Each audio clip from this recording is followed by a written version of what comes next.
Today we're making sweet and sour chicken, which is always a hit with our kids.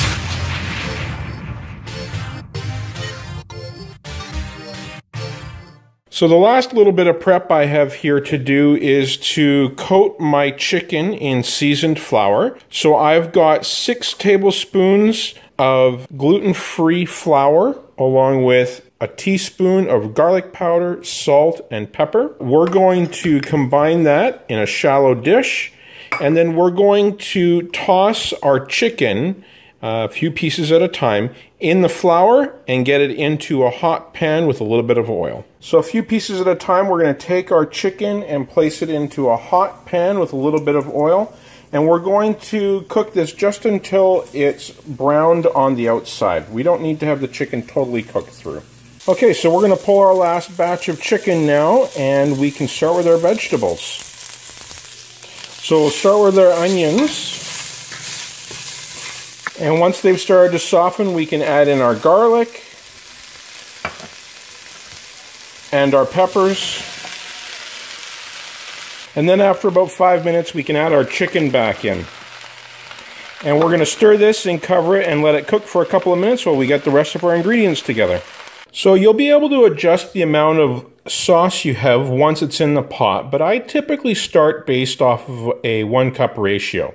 So I've got 1 cup of pineapple juice drained from my pineapple chunks, and I'm going to use a cup of ketchup, and then 1 cup of half chicken stock, half rice wine vinegar. And if you don't have rice wine vinegar, you can use regular white vinegar as well. So we'll just mix everything together, and then we'll get our cornstarch slurry. I recommend giving your sauce just a quick taste before you add it to your chicken and vegetables, because the bite from the vinegar is going to cook off somewhat once it's come to a simmer.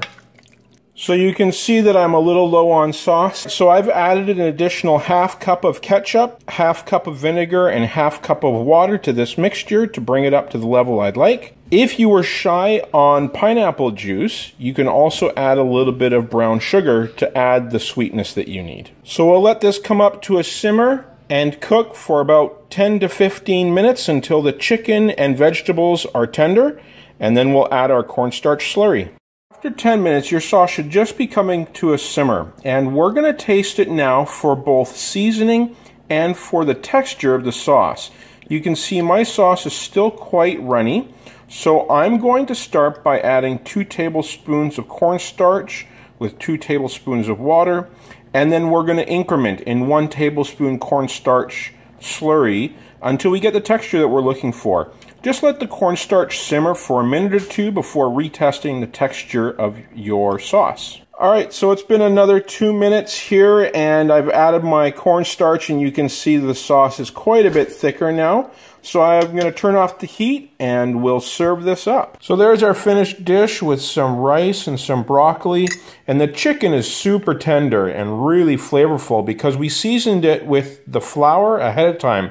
So it had an opportunity to get a lot of additional flavor when we added the sauce. If you choose not to dredge your chicken with flour and seasoning beforehand, you may need to add a little bit more cornstarch when you finish off your sauce. But either way, fantastic flavor and great texture. Hope you guys enjoy.